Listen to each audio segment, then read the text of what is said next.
The MCU movies have had lots of up and downs, with movies like Iron Man, the first Captain America movie, Thor, and The Avengers all being extremely strong entries in the series. Especially The Avengers, the first team-up movie most likely being the objectively best movie Marvel Studios will ever produce. The third Captain America movie, despite bearing the name of Captain America, functions more like an Avengers movie. Many of the audience love this movie, and so did I for a very long time, because it explored and escalated character conflicts that existed prior to the movie.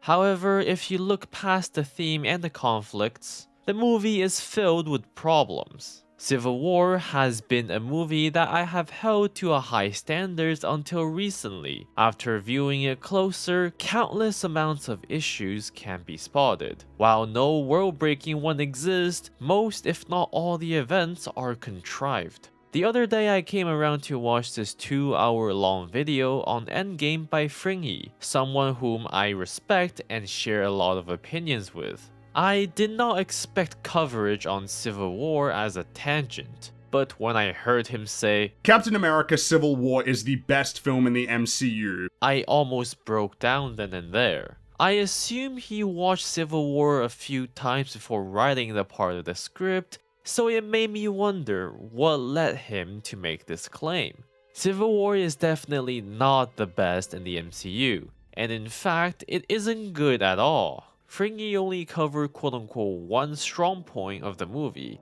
and he didn't really elaborate on how the movie is good.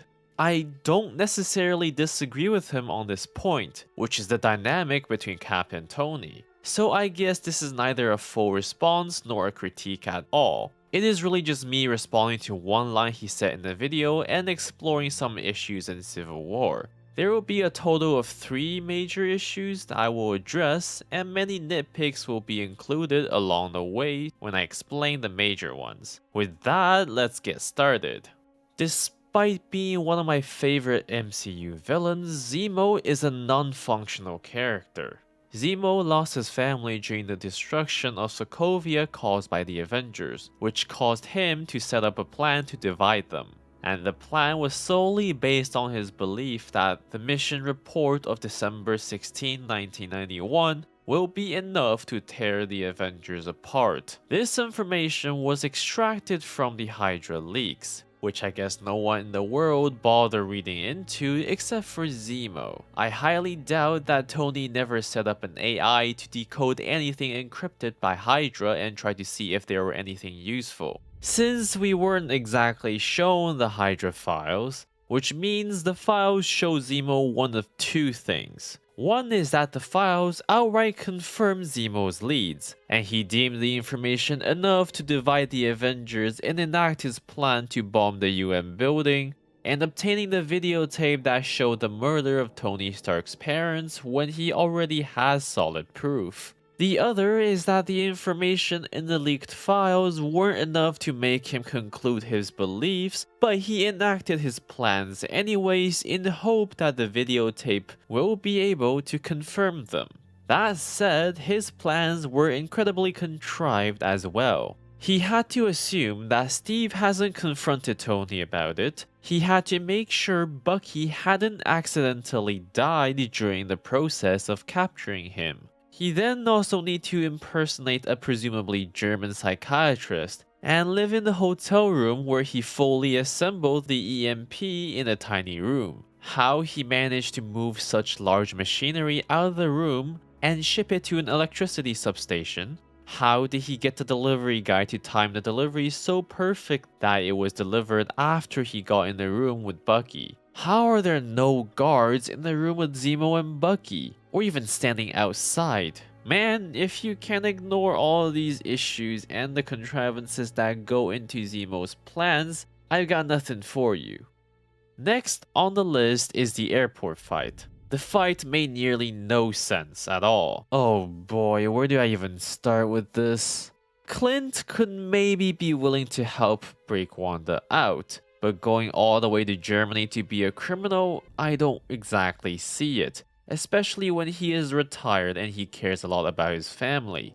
Ant-Man wanting to be a criminal also made no sense since he definitely valued his daughter more, and he knows for a fact that Hank, the owner of his suit, doesn't like the Avengers.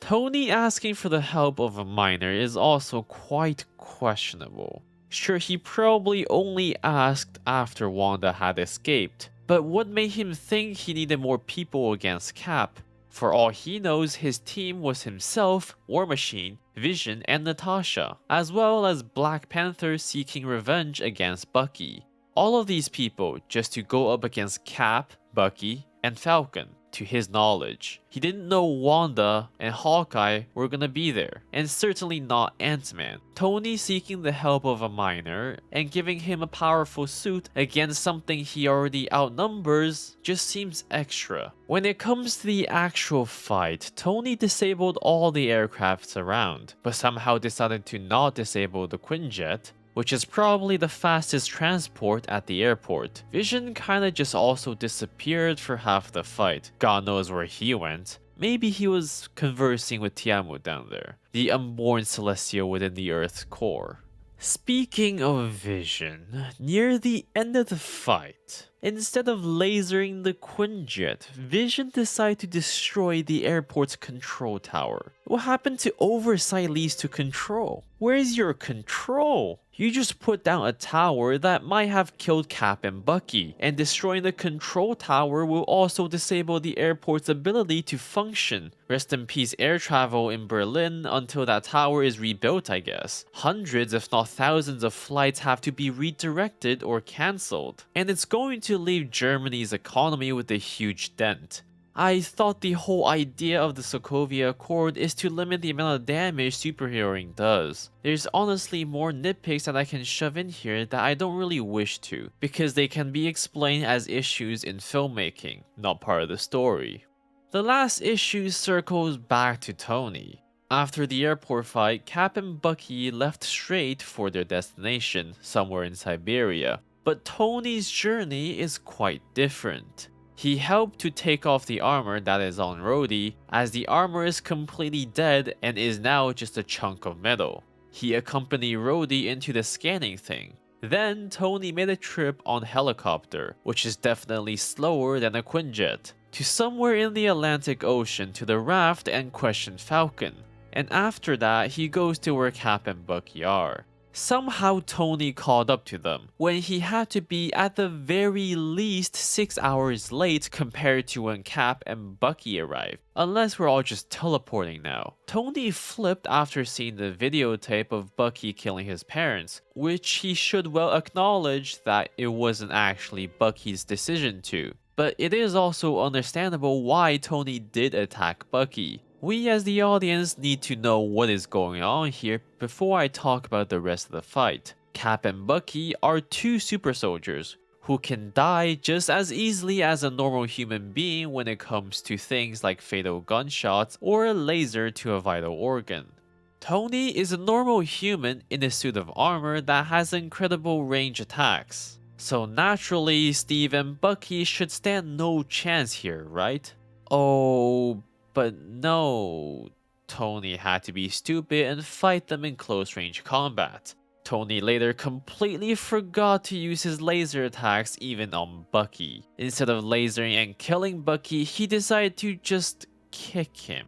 Oh my god, can this fight be even worse? Sure, you can make the argument that Tony wasn't thinking straight and logically because he is angry, but he still knows to shoot his lasers at some other time. In short, Tony shouldn't have lost here, and the fact that he did shows the writers are incapable of understanding the true power limits of each character. To be completely honest, Tony and Cap's dynamic seems like a very strong part of the movie. The changes in their character development in previous movies did allow the conflict to escalate between the two. Freeney is mostly right about his claims of the conflicts between the two, which is what is interesting about the movie, but the events that led to the conflicts to escalate are quite contrived and ridiculous as mentioned above. And again, this wasn't necessarily a critique nor a response counter argument to what Fringy said in his video, just a response to his claim that Civil War is the best movie in the MCU, which it evidently isn't. And with this huge amount of issues spotted, since there are probably more, it is even possible to say that Civil War is a bad movie. I want to thank Discord user Gatling Golduck for helping me organize some of the criticisms, and all of my friends in the server House of B for changing my mind on this movie. This is Guai, and I will see you soon.